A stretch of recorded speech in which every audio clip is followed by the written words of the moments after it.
After you go to the URL for ClassLink that is for Upper Darby, it's launchpad.classlink.com/Upper Darby, which I will give you the link to. It will bring you to this login page. When teachers log in for the first time, the only login credential that ClassLink knows about you is the network login, which is the same set of credentials that you use to log into your computer or the district website. So you would use the top two fields right here, put that information in and click sign in. After we get into ClassLink, I'm going to show you how easy it is to set up this button, because ideally we don't want to even have to type that. We want to just be able to click on sign in with Google and then select our Google account. So let me log in really quickly here. Just going to do my K Blair, and then for password I'll put the same password that I used to log into my computer, and then I'm going to click on sign in here. This is what the LaunchPad looks like for teachers. We are still customizing the links, but you can see that the apps look very similar to iPhone apps. This is a set of apps that we have preloaded for you. They are apps that almost every staff member uses, with the exception of maybe one or two. But it's a quick one-stop bunch of apps. Now, in order to use these, we do have to set them up for the first use, or at least some of them. But first, let's set up our Google connection. To do that, you would go up to the top right-hand corner where the profile icon is and click there. Now click Settings. From this menu, click Sign In. You'll see that we have the LDAP Active Directory is already connected. The district has set it up that way. That's how we got in. We used our district network account, which is this account, to get in. So that's already there.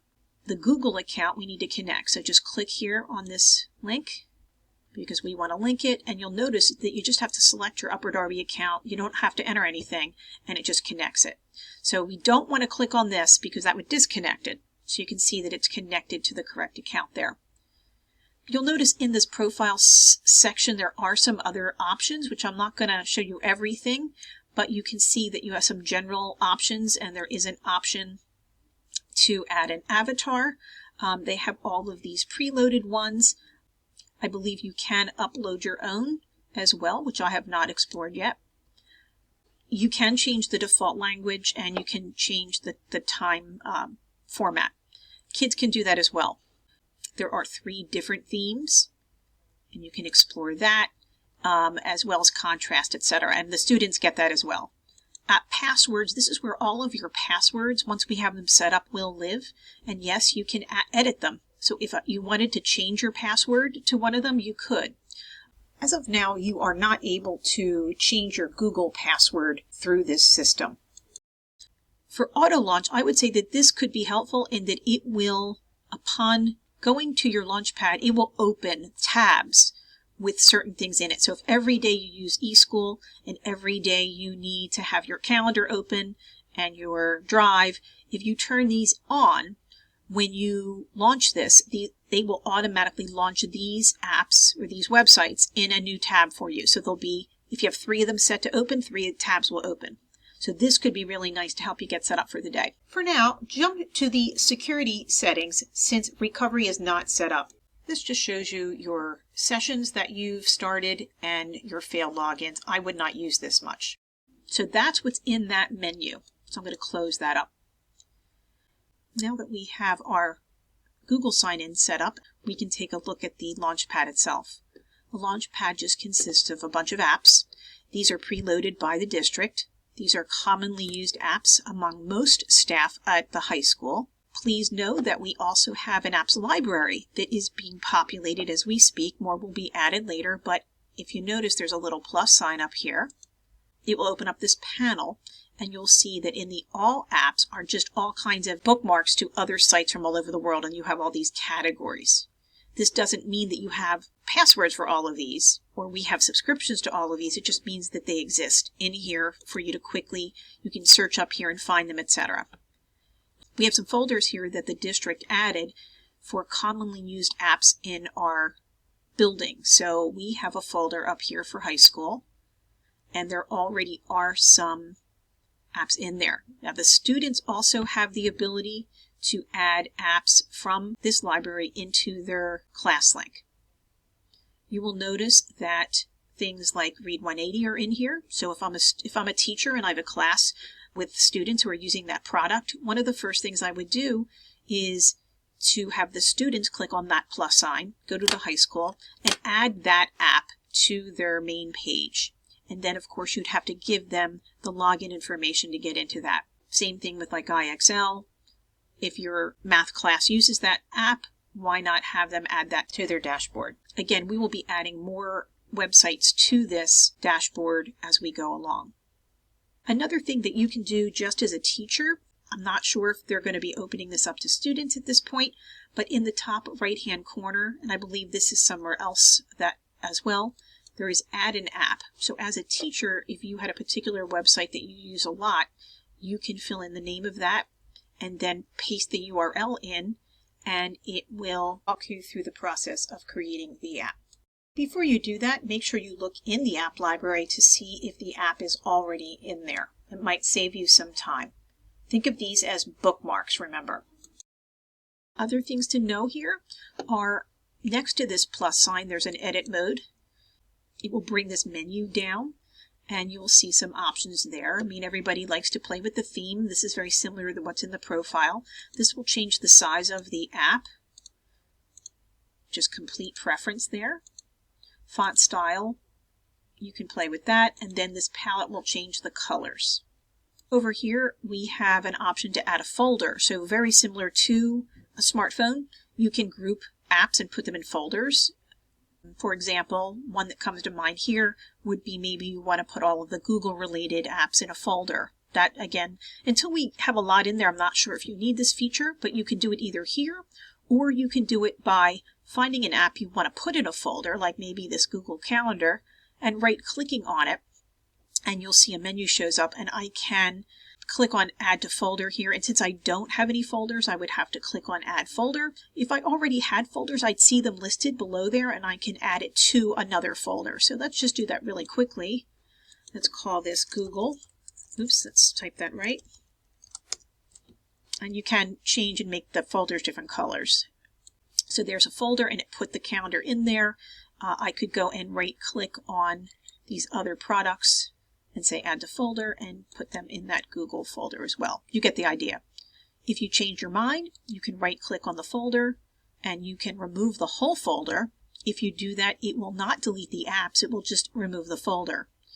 I could also, if I wanted to, click on that folder and see what's in there, and then remove an individual app from there. So I could right click on the calendar and then I could go down here and remove it from the folder that way. And I'm actually going to remove that one from the folder as well. And you'll notice that now that poor folder is empty. So I'm just going to remove the whole thing. If you right click on the LaunchPad itself out here or on the apps, you also get this sort option. And right now the only thing that will work is the name option. We don't have them tagged for different types, but if you click on name, it will put them in alphabetical order. But realize that you can drag and drop these and put them in whatever order you'd like. So if you want to put, School G first, you can move that up there and you can put these in whatever order you like, and the students can do that as well. So some of these will prompt you to log in with your credentials the first time, but once you log in once, they will work. As you launch your apps to set them up with the correct username and password, some of them will automatically log in using your Google account, or might just ask you to click on the correct Upper Darby Google account if you have multiple accounts logged in. Others will ask you to enter your usernames and passwords. Realize that you probably have most of your usernames and passwords already stored in your Chrome password settings. In the handout in part 1, I do have some slides that start on around slide 13 that give you some information about that. So you'll see on this slide some examples of some apps that you will need to hand enter login information for are things like My Learning Plan, ASOP, Safe Schools, Employee Access Center, those kind of things. Notice that we do have a new Human Resources eForms site that you can do things like get pre-approval for grad courses and things. That has a new set of login information. If you haven't tried that yet, I did put a link here in our handout for how to log into it and what it is. This doc here that I have connected is a doc that I update to the best of my knowledge every year for the different staff accounts. I do my best. Hopefully that will help you.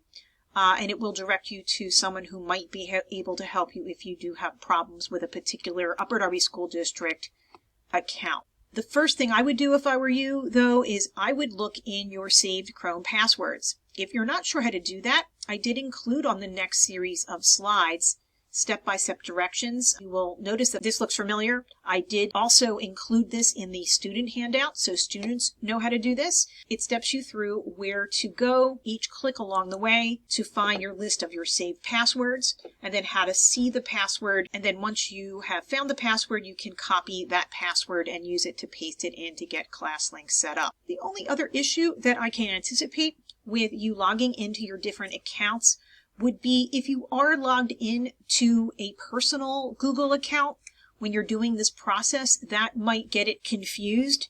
So if you do find you're having trouble, log out of your personal Google accounts, go back to ClassLink and log in, and then launch your apps and try to log in. Usually that will solve that kind of an issue. I did add another tip.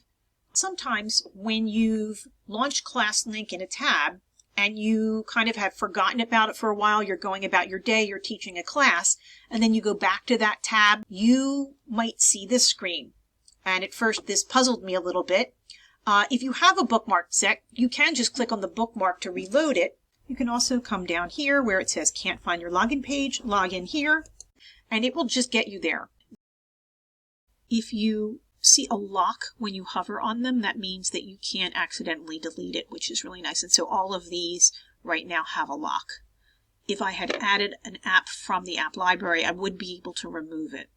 You may notice at the bottom there is a My Files option, and that will launch a kind of a network drive where you can open up your Google account and see your Google account in there, as well as you can store files on a server from there. And this will work from anywhere in the world. You don't have to be in the building. In the Managed Services section, you can connect your Google Drive again. You do have to do that as a separate item.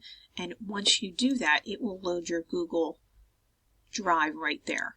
So let me go back to Google Drive now is listed as an option, and it will bring everything in there. It takes a couple of seconds to load the first time, but it's nice that you can view your Google Drive right from within ClassLink. ClassLink has a couple of good features here. It will give us a nice way to find all of our teacher links, and again, we can have the district add more in there as more become available, as well as adding more into the app library for us to use for instruction. Be on the lookout for a link to a form that you can use to request that an app be added. Please refer to the two handouts, Part 1 and Part 2, that give you much more detail than this video covered. In Part 2's handout, you'll see this slide that contains some links from Joanna, as well as some information about a Tech Coach Corner, where you can stop into a meet to ask questions. We know it's a busy time of year. All we're asking you to do for now is to get logged into this, connect your Google account, and create a bookmark. You can always revisit it later to set up your apps and to check it out when you do have time.